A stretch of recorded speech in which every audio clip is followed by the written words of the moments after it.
네, 주요 일정과 또 경제 지표를 통해서 우리 시장 전략까지 세워보겠습니다. BS투자증권 리서치센터 홍순표 부장과 함께합니다. 안녕하세요. 네, 안녕하세요.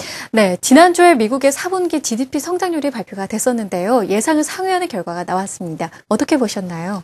예, 최근 재정절벽 협상이 난항을 거듭하면서 미국 경제 주체들의 센티멘탈을 나타내는 지표들은 대부분 좀 약한 모습을 보여주면서 향후 미국 경기에 대한 전망이 불확실성이 높아지고 있는 상황입니다. 이런 가운데 지난 20일에 발표된 미국의 3, 4분기 GDP 성장률 확정치는 일단 당초 시장에서 예상했던 플러스 2.8%보다 0.3%포인트 높은 3.1%를 기록을 하면서 상대적으로 좀 긍정적인 면을 보여주기도 했었습니다. 네. 이 같은 수치는 지난 11월 29일에 발표된 수정치보다 0.4%포인트 상승한 수치고요. 또 처음으로 발표된 10월 26일 예비치보다도 1.1%포인트나 상승한 것이라고 볼 수 있습니다. 다만 이번 3, 4분기 GDP 성장률의 예상 외보다 더 좋은 그런 상승은 재고 증가의 다분히 좀 기인하고 있는 것이기 때문에 4, 4분기 성장률에 대한 다소 좀 부담으로 작용할 가능성도 충분히 예상을 해볼 수 있겠습니다. 네. 지난 10월에 발표된 3, 4분기 GDP 성장률 예비치와 또 실제치 간의 큰 차이는 아무래도 소비 지출과 투자 부분에서 발생했다고 볼 수 있겠는데요. GDP에 대한 소비 지출 기여도는 예비치보다 0.3%포인트 하락한 데 반해서 총 투자의 기여도는 0.78%포인트나 상승을 했습니다. 특히 총 투자 부분에서 재고 기여도가 0.85%포인트나 증가한 것이 상당히 좀 두드러진 특징이라고 볼 수 있겠는데요. 미국 경제 내 재고 부담이 그만큼 가중되었음을 나타내는 것으로서 다음 분기인 4, 4분기의 생산활동의 위축 가능성을 상대적으로 높여주는 부분이라고 볼 수 있습니다. 네. 따라서 단기적인 시각으로 본다면은 재고 소진을 위한 미국 경제 내 수요 측면에서의 움직임에 관심을 가질 필요가 있다라고 볼 수 있습니다.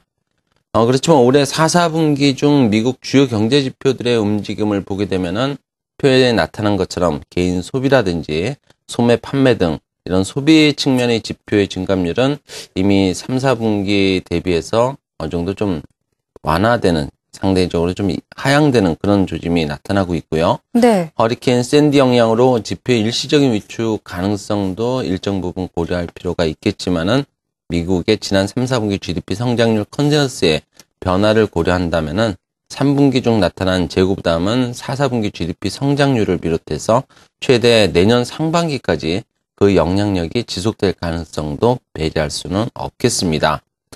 지난 10월 26일 대비해서 GDP 성장률 컨센서스를 한번 살펴보게 되면은 네. 실제 재정절벽 이슈에 3, 4분기 GDP 재고 부담까지 가중되고 있는 상황에서 미국의 GDP 성장률 컨센서스는 올해 4, 4분기를 비롯해서 내년 1, 4분기 그리고 2, 4분기에도 어느 정도 영향을 받았다라고 판단을 해볼 수 있겠습니다. 현재 4, 4분기 미국의 GDP 성장률 컨센서스는 지난 10월 26일 대비해서 0.5%포인트나 하락을 하고 있는 상황입니다. 네. 이 재고 부담이 4분기를 비롯해서 이 내년 초까지 이어진다는 점은 감안을 해야 할 것 같은데요. 일단 수치상으로는 긍정적으로 나왔습니다. 이 미국의 경제 성장세가 이어진다는 의미로 봐도 될까요? 예, 일단 큰 그림에서 본다면은 이미 올해 4, 4분기 GDP 성장률 컨센서스에 반영이 되었듯이 미국의 3, 4분기 3.1%에 이어서 추가적으로 상승할 가능성은 4, 4분기에 다소 좀 낮다라는 판단을 해볼 수 있겠고요. 네. 물론 내년 1분기 이후에 미국 경제 성장세의 완만한 회복 가능성 이런 부분들에 대한 시각은 충분히 유지 가능할 것으로 판단을 해볼 수 있겠습니다. 현재 고용시장의 경우에는 구조적인 문제를 고려할 필요도 있겠지만은 표면적으로 나타나는 실업률의 하락세는 계속해서 긍정적으로 좀 이어지고 있는 상황이고요. 이러한 고용시장의 회복은 소득 증가를 거쳐서 또 가계 소비에 긍정적인 기여를 하게 될 것이라는 측면에서 일단 내년 1, 4분기 이후에 미국 경제 성장에 대한 긍정적인 기대를 갖게 하는 부분이라 볼 수 있습니다. 더불어서 소비 심리도 양호한 흐름을 보여주고 있고요. 소비 개선 전망과 함께 제조업 경기 회복 것을 어느 정도 기대를 갖게 해주고 있습니다. 현 시점에 부각되고 있는 재정절벽 이슈는 가계라든지 기업의 경제활동과 또 그 심리를 위축시키고 있는 주된 요인으로 작용하고 있음에 분명하지만 늦어도 내년 1, 4분기 중에 재정절벽 이슈가 지나가거나 혹은 그 이전에 불확실성이 완전히 제거가 된다면 미국 경제의 선순환 구조는 보다 더 강화될 것이라는 전망도 충분히 해볼 수 있습니다. 네. 즉 주택시장의 회복과 또 고용시장의 회복으로 가계의 소득이 증가하고 또 이로 인해서 소비가 개선되면서 제조업 경기 회복을 가져오게 되고요. 또 제조업 경기 회복은 다시 일자리를 늘리는 그런 좀 선순환 구조를 내년 1, 4분기 이후에 더 강화될 것이라는 기대감은 분명히 있을 수 있습니다. 특히 지난 12월 12일에 취해진 연준의 3차 양적 완화 강화 확대 조치는 이러한 시장의 선순환 구조에 윤활유 역할을 할 것이라는 전망을 충분히 가능하게 해주는 대목이고요.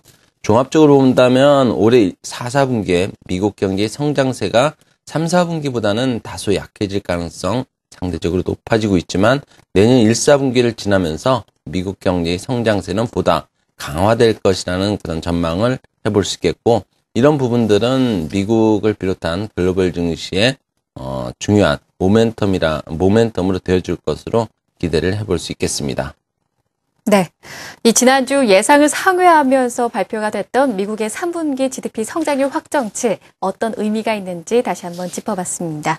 BS 투자증권 리서치센터 홍순표 부장과 함께했습니다. 말씀 고맙습니다. 네, 감사합니다.